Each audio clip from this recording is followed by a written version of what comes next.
Hello, everybody. Sorry, I'm just trying to get my camera on so that everybody can see me. Good evening. Good evening. So nice to see all of you here. We are recording this webinar as we always do. And today's topic is very interesting, and I've got tons of information to share with you. And of course, as we are sort of making this a theme, we are going to be inviting one of our past patients to share some learnings and knowledge from lived experience. And that is going to be really powerful. And as you just saw, our guest today is Colette.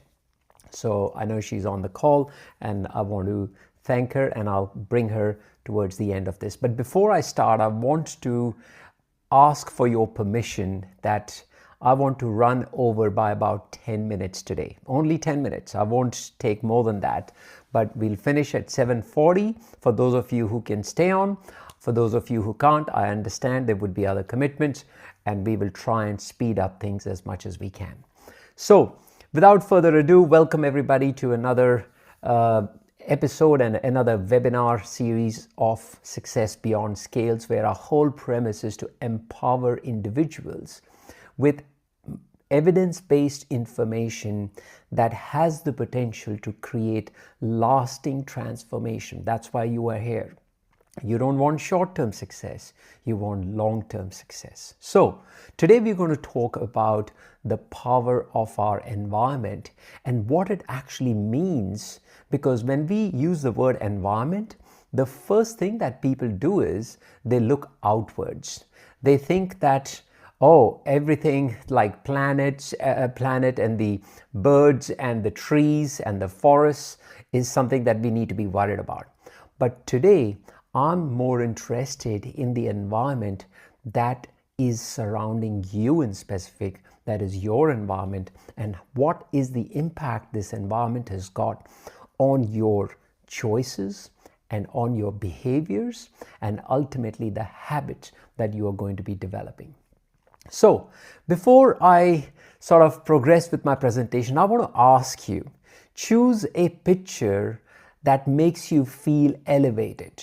All right. How many people would agree that the picture on the right of the beautiful couches and the well-organized place looks so beautiful than the picture on the left that shows chaos and clutter?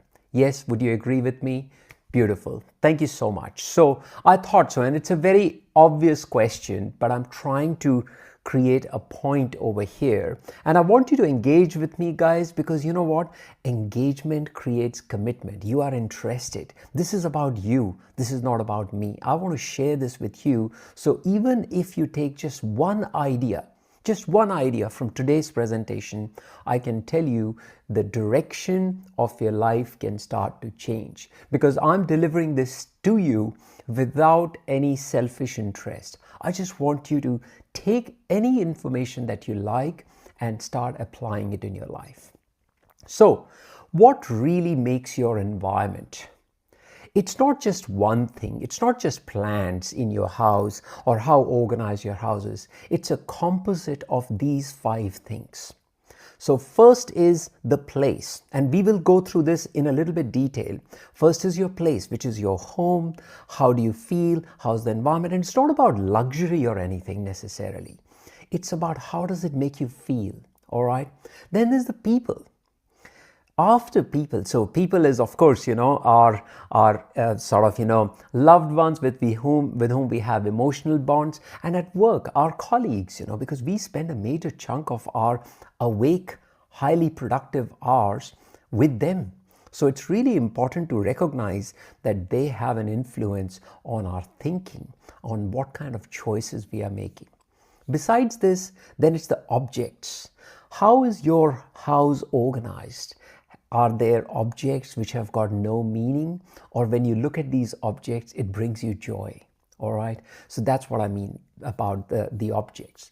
Then comes ambience, the light, the sound, the air, All of these, like you go to a place which has got like these beautiful diffusers, and they've got like, soft music playing in the background with ambient lighting. You say, wow, I feel so calm and relaxed over here.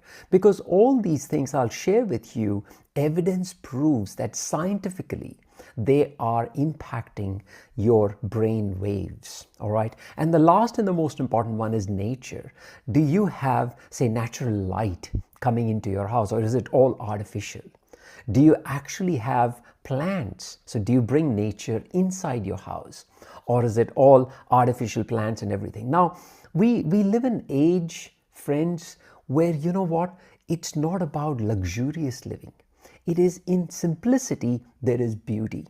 All right. And that's what I'm trying to get at over here. So, have you ever noticed that your surroundings influence your eating, your exercise, and your mental health habits? Well, I know the answer is yes. That's why you are all here to learn about it. Because if that wasn't the case, you would say, oh, this doesn't matter to me. So please understand that our environment implicitly shapes our decisions, and very often subconsciously. Now, you have heard me use the word subconscious. There is a conscious, that means when you are awake, and then there is a subconscious, that means when you're not aware about these things that are happening in the background. So it's happening, sub means under your level of consciousness.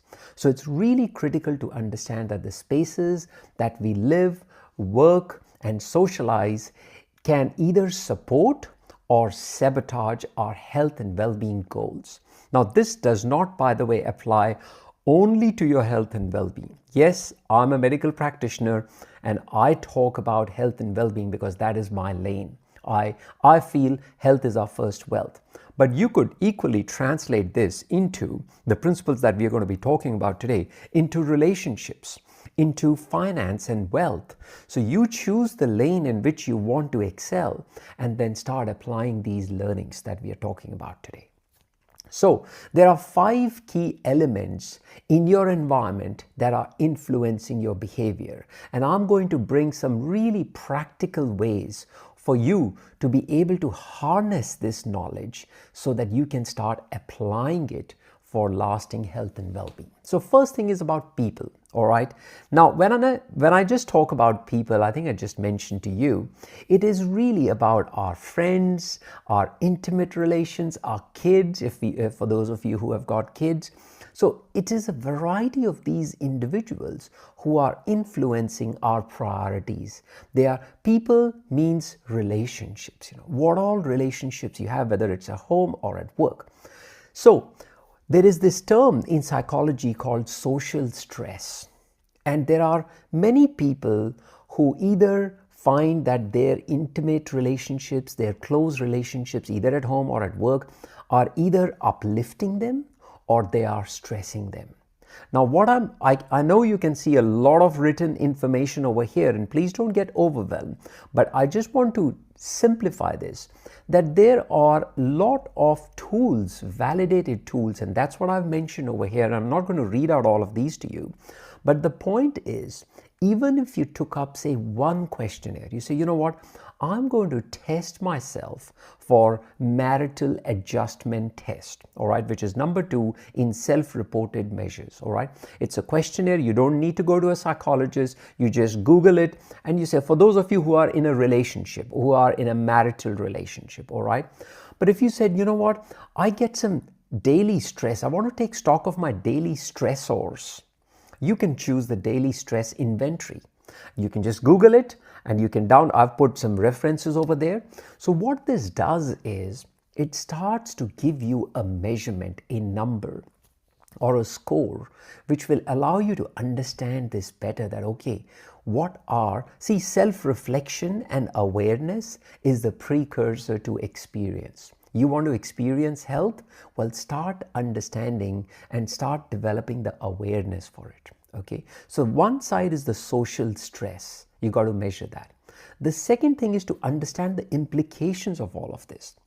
I'll be honest, in my household, loud noises, loud arguments, all of that stress me out. I'm a peace-loving guy, all right? But that doesn't mean that sometimes we have to raise our voice. Sometimes there is a loud noise and we have to find a way to adjust it. But I'm talking about when a child is growing up, there is constant verbal abuse and anger and all those sort of things. It starts to create a pattern. In fact, this study that I've highlighted actually talks about abuse in childhood and adolescence as a predictor of type 2 diabetes in adulthood.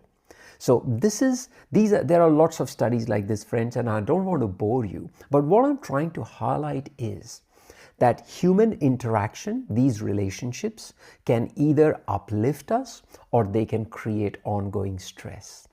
We can heal these relationships, and that is the whole premise of it. Because somehow or the other, these relationships, we're not blaming people over here. Yes, there are some bad people out there, I get it, and there are many good people as well. All right.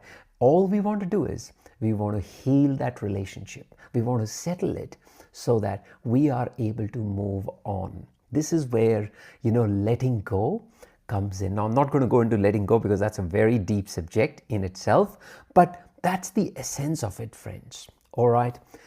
People at home or at work also face the second challenge, which is loneliness. Now, loneliness is different to solitude. Solitude is something that we all need. We need time for self-reflection. But loneliness is a significant predictor of your eating patterns and your physical activity. So I'm not trying to say that jump on a sort of dating app right now and get on and stop being lonely. No. What I'm trying to get at is it's about recognizing that what are your needs as a human, and what is it that you would be wanting to exchange with this other person such that there is a mutually uplifting and a nurturing relationship. That is the essence around it. So there are a lot of studies again that have been done, but it's just essential to keep that in mind. And you know what? People have pets. People find ways of joining community groups. So loneliness doesn't mean that you only have to have intimate relationships. Yes, that is one of the ways, how you can be developing that companionship. So next we come up to is objects. Remember how we mentioned about objects? So when it comes to objects, what we are talking about here is, let's have a little look at it. Clutter, hoarding, these are all signs and symptoms which lead to essentially increased stress, anxiety. More importantly, they reduce your focus and cognitive function. That means ability to focus and prioritize things, what is important.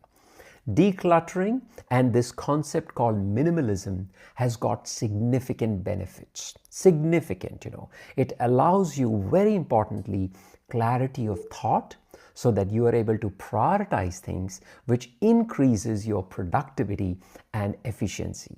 Again, I've provided some references over here, but I'm not going to go through all of this, but the key bullet points are here.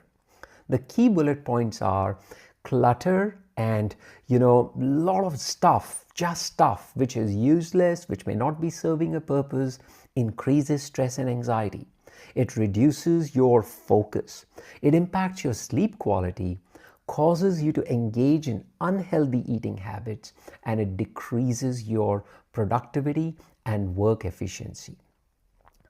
Third thing, by the way, are you finding this useful? Can you give me a thumbs up if you're finding this useful? I hope it's not too intense. I hope it's not too heavy. Beautiful. All right. Thank you so much. Good. I want to give information, but sometimes, in my style of delivering things as a medical professional, I don't want to make it too complex for you. My goal is to make it so simple that you get it, But I want to provide you with some evidence so you can go and cross-check it. Third thing is trigger spots. Now, trigger spots, the best way for me to describe it is that trigger spots are the spots in your environment which are causing you to go back to your bad habits or to your old habits. If you're on this journey of change and transformation and lasting health and well-being, you need to understand what are those trigger spots. All right. So what do we mean by trigger spots? For some, it may be the pantry. It has got, all you, I'm sure many of you have heard me say that, all your triggers for emotional eating are hiding in the pantry. Or for some people, it's sitting in front of the TV and having a binge of junk food, Uber Eats, or whatever it may be for you. All right. But these are some of the examples of trigger spots. It could be, as I just said, kitchen and pantry, which would be having all the processed foods, the Tim Tams, the chocolates, or whatever it may be. It could be your work desk causing you stress because you have not been able to achieve your target. So cluttered workspace is a reason for stress. Then is bedside table. These are very common areas. Bedside table for sleep hygiene. Keeping your bedside table clean and not cluttered with, books and diaries and this and that is something which will allow you. All that I have is a journal. And if I forget something, or if I want to write something, or there is a reminder for me, I put it over there.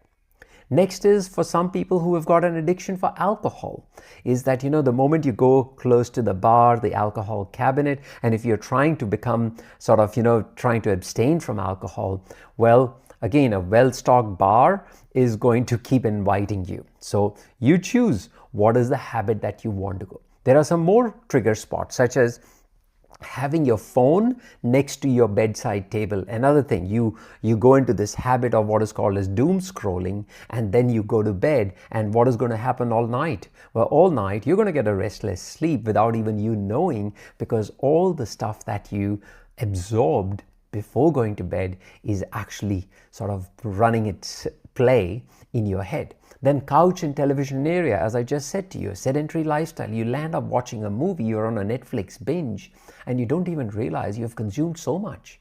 Smoking area, like, if you have an area in the house where there's an ashtray and all of that, you actually go there and you say, oh, this is where I used to smoke. Change that. Put some nice plants over there. Change the environment. There is an opportunity to do that. And of course, in our workplaces, there is a breakout room, or there is an office snack station where there is a snack dispensing bar or a machine or whatever it may be. That creates those triggers. So it is important to recognize those trigger spots. And again, as I just said, it is going to lead to increased likelihood of unhealthy behaviors, likely for fear of failure to actually become a reality, as we just saw a little while ago. High stress and decision fatigue, and it also delays your progress of behavior change. Fourth thing is what we are talking about is your personal space. We all need personal space, regardless of whether we may be living with our parents, grandparents, whatever it may be. A little bit of personal space is really essential for you to know that this is my, not just safe space, but this is the space where I do some thinking, some contemplation, some prioritization, whatever it may be for you. All right. So personal space is known, the arrangement, the sort of cleanliness, the organization of your personal space is linked to reduce stress and anxiety. It enhances focus and productivity, and it also enhances your sleep quality. This could be your bedroom or your study room, whichever way you think, but I'm just giving you some examples of personal space and its link with well-being. Once again, this may sound like a little bit of a repetition, but I'll urge you to think about it in the way or in the context that it suits you the best. Reduces stress and anxiety, enhances focus and productivity, and it improves your sleep quality. Then is your sensory space. Again, I'm trying to bring these 5 elements in a way that it starts to connect with you. It starts to give you a message that, okay, it is sensory, means that it is actually sort of connecting with your sense of sound, sense of smell, sense of sight. So it is all connecting with that, and sense of maybe touch as well. You might be sitting there on a nice couch or on a nice chair. Even I sometimes sit on the floor of my room, and when the sunshine is coming in just like this, I'm just reading a book, and there is a soft music going on in the background. And you know what? I love my diffusers. I really love it because, it just brings out, and there's one sort of particular aroma or a flavor that I can actually share with you. It is called sweet cinnamon. It is, if you can find it, please try it. I'd urge you, because it is just so divine. It actually just fills the whole atmosphere with a very soothing sensation. This is not a recommendation. I'm not prescribing this. I'm just saying, try it out, and soft background music, whatever resonates with you. Once again, it boosts cognitive function. It enhances your focus. Friends, I don't want you to just remain stuck on that, yes, I have achieved my goal weight. Life is more than what you are on a number on a scale. It's far more than that. I want you to be at your peak performance. And peak performance only comes when you start to understand the connection between the mind and the body and your spirit. So that's what we are trying to sort of, bring together this approach. So develop a place, even if it's a small room in the corner of your house, make it your sensory space. And that is something that you will start to understand, whether you're reading over there, writing your journal, whatever it may be, or meditating. So the question now becomes is, where are you going to start in your own environment now? All right, that's the big question. And I'm just going to give you some options here that you could start. And these are just 3 options. You could schedule a pickup with a not-for-profit organization. So this is about decluttering. And I really sort of, still remember mentioning Maria Kondo's Netflix series on how to kind of declutter your house. And I still remember her 2 key pertinent questions. Is this object that you are wanting to make a decision on, is this something that brings you joy? Number 1. And number 2, is this serving a practical purpose? Those are the 2 questions she urges her audience to ask. And if the answer to both of them is no, well, then it needs to go out. So that's the one thing. The second thing that I've also started hearing a lot of my patients who tell me that, I've had the surgery, all is good, but I am now having to change my wardrobe so much. Has any one of you, just a show of hands, is experiencing that issue? Like now spending on the wardrobe is becoming a bit of an issue. Is that right? Yes. So thank you. So what it is I want to sort of mention that, the question you need to ask yourself is that, sometimes we struggle to let go of one of the old dresses or old sort of, garment that we may be. And it has happened to me very recently when I was kind of, also in this situation. But the question you need to ask yourself is, if this particular dress was in the shops, it didn't belong to me at this stage, how much would I pay to buy it? Because that'll give you the answer whether will I keep it or shall I let it go. All right. Next is schedule a cleaning day with your family, with your friends, or whatever it may be. We often do spring cleaning in our house. We just say, you know what, and after that, there is generally a pizza party.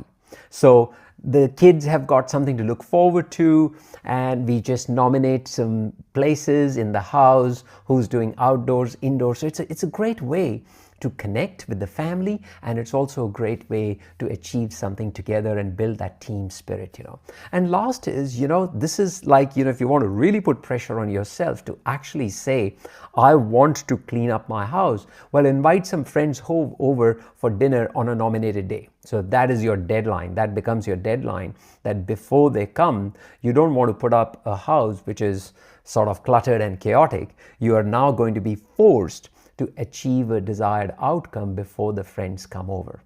And I used to enjoy this at some point in my life, because I used to think, gee, that's a good way to force myself to keep the place clean. So these are just some of the options.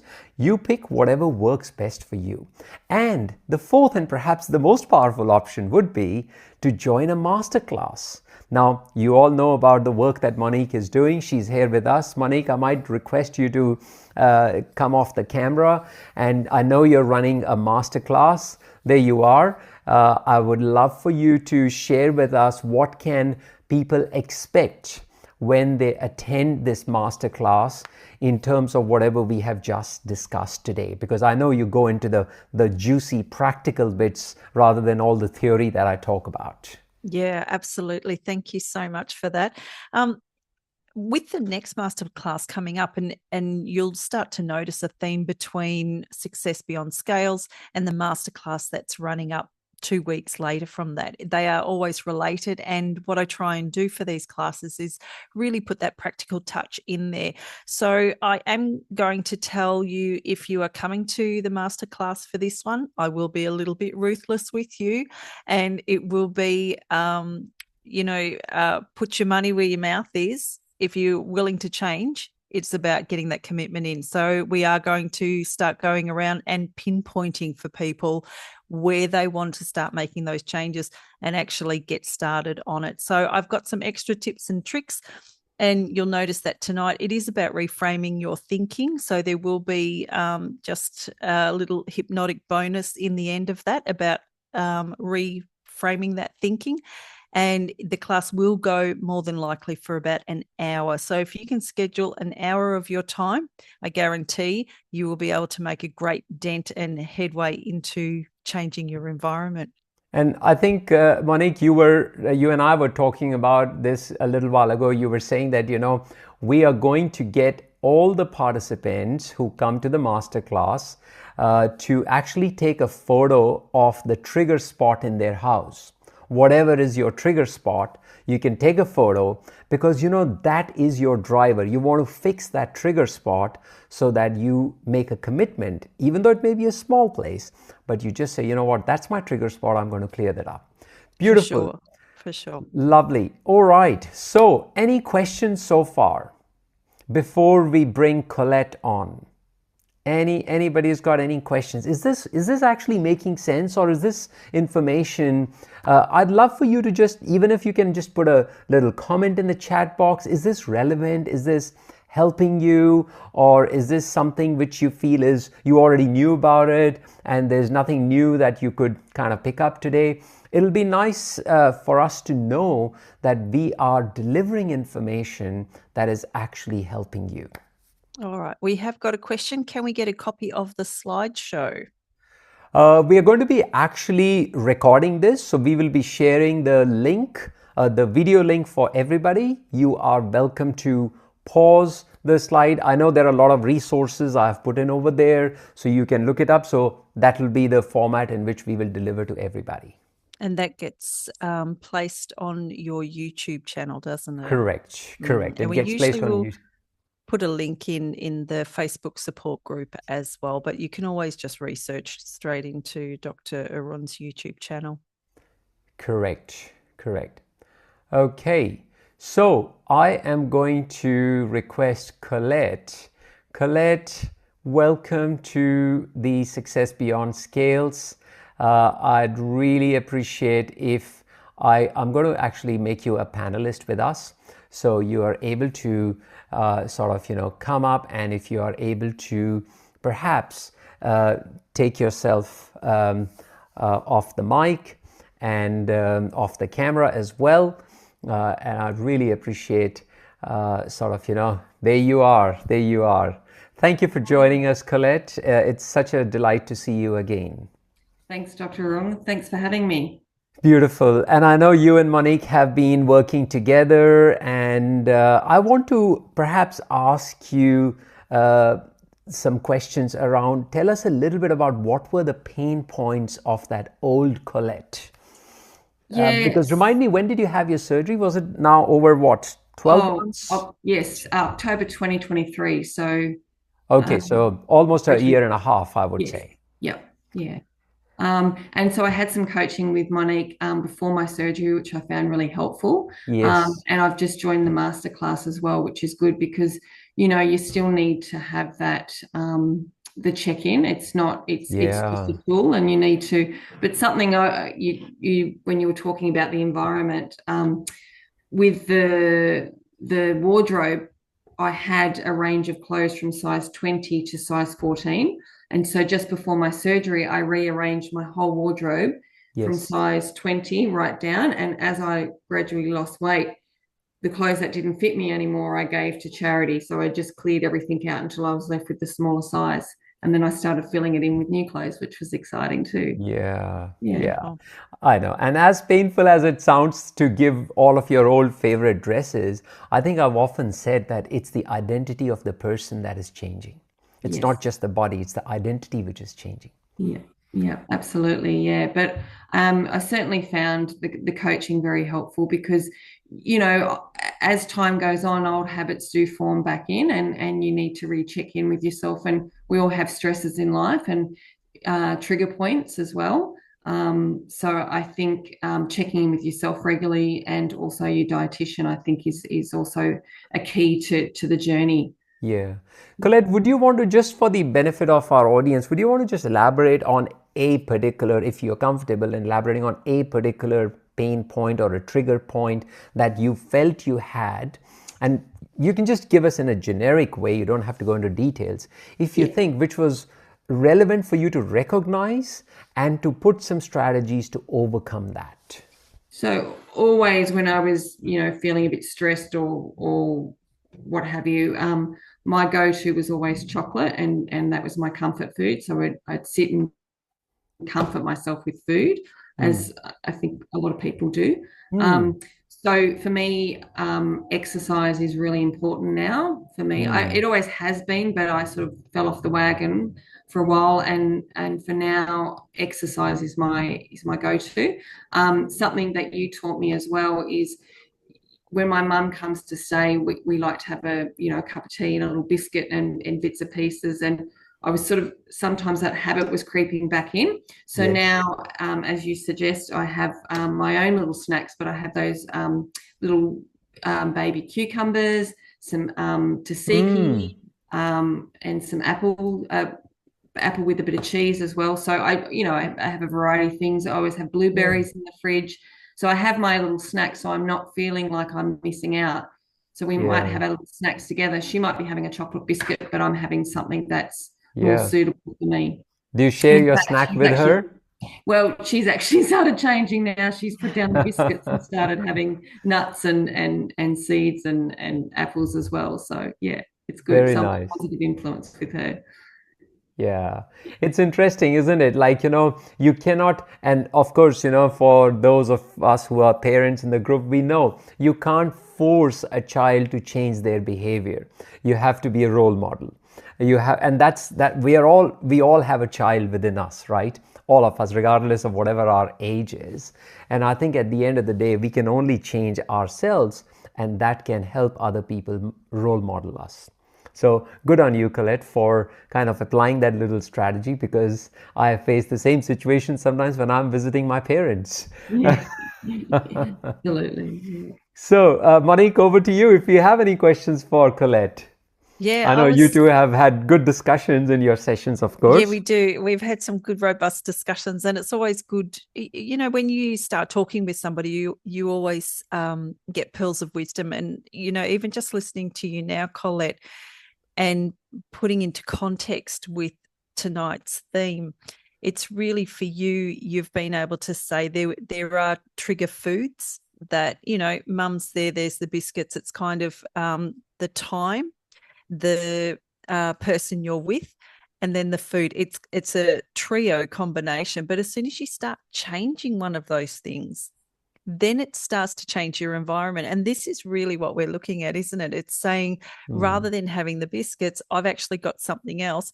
And for your mum to look at it and think, actually that looks more appealing than the biscuits, that's when you start to change things. So it's not just, and this is a really key moment for everybody to understand, it's not about moving into lack.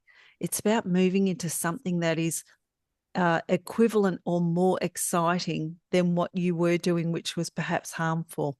So I think you've nailed it when you've done that. And I wanted to ask you, because the other part that you brought up was the exercise. How does that play in, like, as part of the routine? Because this again is something about your environment, that you need to have those triggers to do your exercise rather than perhaps an old habit that wasn't serving you. Yeah.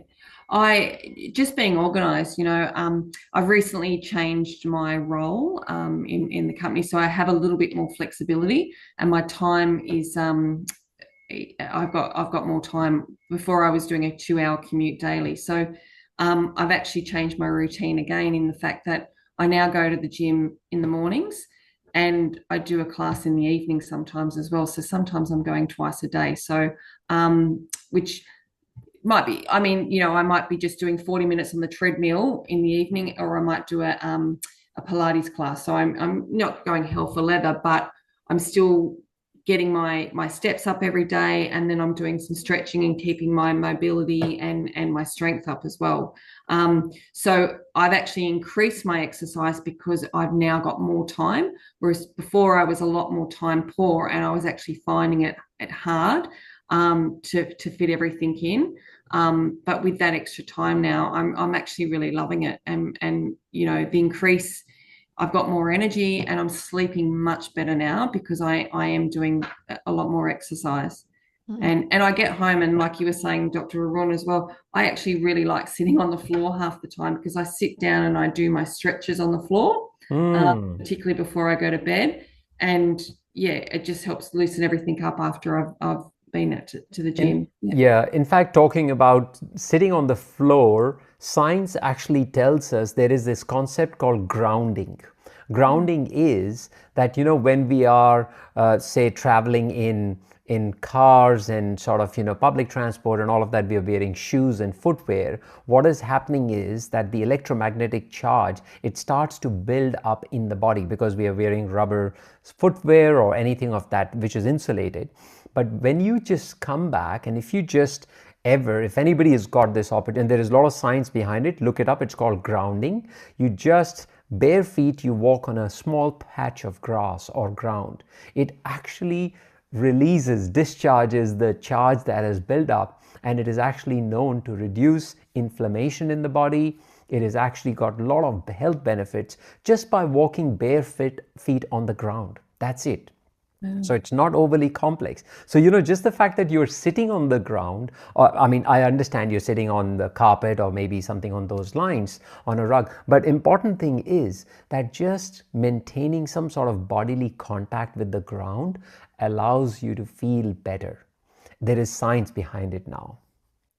Perfect. So that's kind of, what we are talking about. I believe we have a question from Steph. There is a question, and it says, can I ask, do you feel more hungry now you have increased exercise? And if so, how do you manage that? So Colette, that's a question for you. Yeah, great question, because I had noticed, I just checked in with my dietitian only a couple of weeks ago, and I had noticed I was starting to get a little hungrier. I'm trying to increase my water to combat that, but when we went through my food diary and what I was eating, she actually said to me that I needed a little bit more carbohydrate in my diet. So I was sort of avoiding that because, sometimes it doesn't sit too well. So now I've increased in my dinner. I have a little portion of either quinoa or brown rice.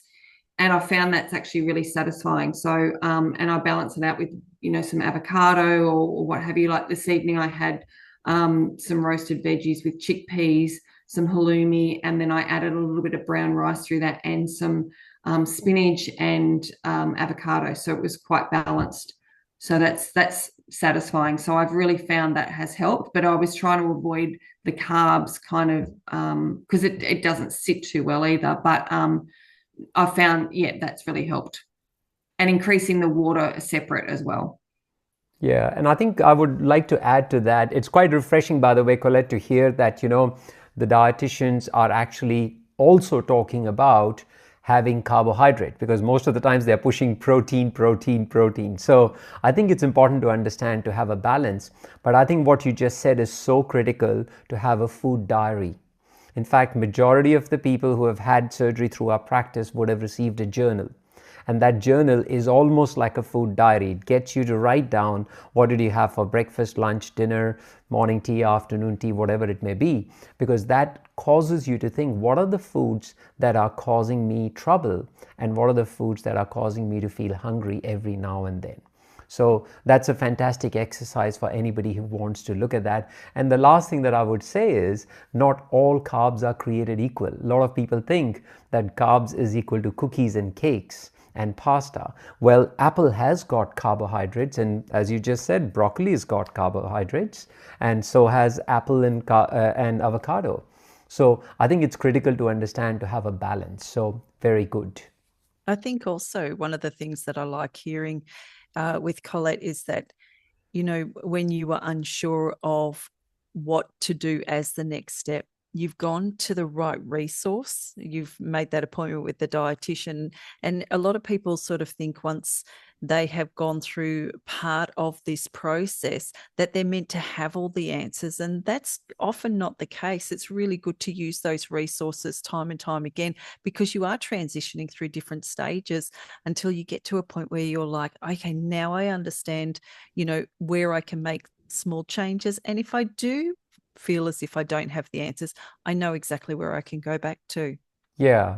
And I would urge everybody that, you know, guys, a lot of people, they don't come and see me after 1, 2, 3, 4 years or whatever, for the reason that they fear that I'm going to judge them, you know, if they have landed up regaining the weight. That's never the case. I can assure you. Firstly, I don't want anybody to reach there. That's the first thing. But if that trend is beginning to happen and you're worried, seek advice sooner rather than later. Things can be mitigated, things can be fixed, things can be corrected. Not necessarily with more surgery, but with dietary and lifestyle modification. And that's what we want to focus on. So looks like, Monique, I'm actually well beyond the permission time, the permitted time that I had got, which is 10 minutes beyond our nominated finish time of 7:30. Colette, it's so lovely to see you. It was a delight meeting you in person as well. And I'm really inspired by the journey that you are on. I know there are going to be some challenges, and that's okay. Life is never a straight line. There is always going to be ups and downs, but I think it is about building, I often say to everybody, build a trusted team of advisors around you who you can reach out to if you say, oh, I've got some issues, I need some help. That's it. So that is what is essential, and I think you are clearly demonstrating that, and you are applying the things. That's what I really love about whenever you come with your pen and paper and your journal. So which is, I'm a bit of a note taker myself, and I've always observed it and commented to the girls of ours. I said, look at this, you know, like she is such a sharp student, you know, she's willing to learn. Give it to me. So good on you for that. Thank you very much. Yeah. Lovely. All right. Well, Monique, thank you so much again for being present. And yes, guys, join into the masterclass, because that's the sequence that we are keeping now. We're going to pick up a topic, and Monique is going to run a masterclass on that. So which will be hands-on, roll up your sleeves, and just come in and with your notebooks and start getting ready to learn. That's where we are going to change things. And if you have got any further questions, I can see there's a couple coming in. We can go through them in the masterclass as well. So I urge you to come along. There, it will be cameras on, and everybody having a chit chat as well. It is like being in a classroom. You get to meet people, you know. And I will say, I had somebody reach out to me from the last class saying about you, Colette, that they really found you quite inspiring with, you know, some of the discussions that we had as well. So, yeah, I appreciate having you in my class. And if you haven't joined the class yet, please come along. I will be sending out some information regarding that too. Sorry, Monique, did I hear you say cameras on? Yeah, it's a classroom. That must be a bit daunting. It needs a lot of courage, but you know what? Yeah. The classroom's better than the year 8 class that I had to have during COVID that really didn't want their cameras on. So it's all good. All right. Thank you. Well, that's great. Thank you, everybody. Thank you for the lovely evening. And I look forward to seeing you guys in a month's time. Just remember, the first Tuesday of every month. The only month that we will not do is January, because everybody's closed. All right. Thank you. Have fun. Enjoy. Thanks, Dr. Arun. Take care. Bye Bye-bye. bye. See you, Bye. everyone.